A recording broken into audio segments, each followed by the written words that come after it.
muy parecido a aprender de adulto que de niño, pero esto requiere una explicación porque ninguno lo siente así. Algo que se puso muy de moda en la divulgación de la ciencia, de la neurociencia en particular, que es una palabra que es la plasticidad neuronal, que es la capacidad que tiene el cerebro de cambiar, de modificar. Y es cierto, o sea, es un resultado con un montón de evidencia científica, que esa capacidad de cambio que tienen las neuronas decrece con el tiempo. Eso se llama sinaptogénesis. La sinapsis es el punto de contacto entre una neurona y otro.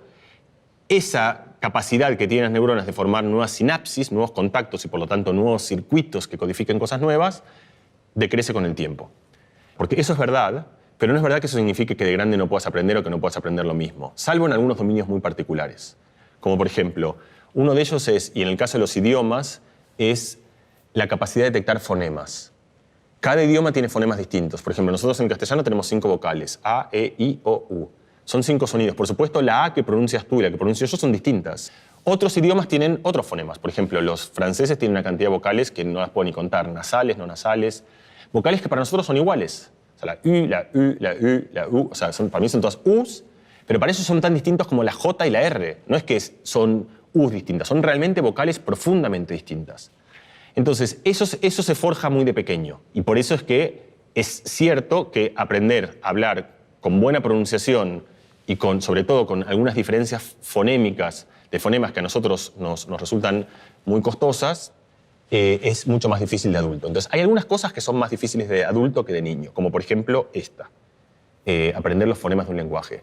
Pero la mayoría de las cosas no lo son. Entonces, ¿dónde emerge esta ilusión de que de grande las cosas son más difíciles? Emerge de que los grandes pasan dos cosas que son muy parecidas, poquito distintas, pero muy parecidas. La primera es que de grande uno subestima cuánto un niño tiempo pasa aprendiendo algo. Cuando dice este niño, toca la guitarra muy bien porque aprendió de pequeño. No es porque aprendió de pequeño, es porque de pequeño pasó 870.000 horas tocando la guitarra. Si hubiese de pequeño hecho un mes de guitarra y dejara como tú lo haces de adulto, no tú digo, pero como este adulto que se queja lo hace, entonces tampoco hubiese aprendido mucho. Los adultos en general queremos aprender mucho con poco esfuerzo. Y eso es lo que es muy difícil para casi todos estos dominios. Y la razón por la cual pasa eso es otra vez por dos razones. La primera es porque tenemos menos tiempo. Genuinamente tenemos menos tiempo. La mayoría de los adultos tenemos que trabajar, tenemos niños que cuidar, tenemos que llevarlos a algún lugar, tenemos que vivir una vida en la cual el tiempo que le dedicamos a aprender es muy pequeño. Si tú haces la curva de cuántas horas pasas aprendiendo en función del tiempo de vida, es espectacular, porque de pequeño uno se pasa casi todo el tiempo aprendiendo. Lo único que hace un niño es aprender. Es su oficio, es un aprendedor.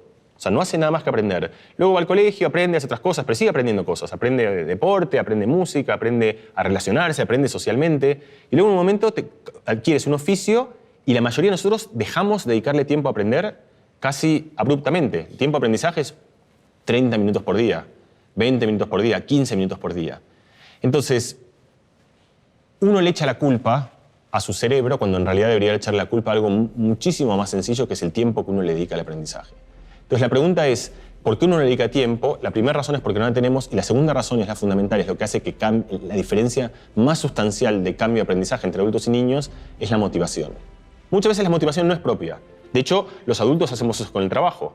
No todos los adultos aman su trabajo, pero casi todos los adultos van y pasan 8 horas en su trabajo. Sin embargo, muy pocos adultos pasan voluntariamente 8 horas tratando de aprender el violín, o aprendiendo ruso, o aprendiendo a pintar. Te puede gustar aprender de grande.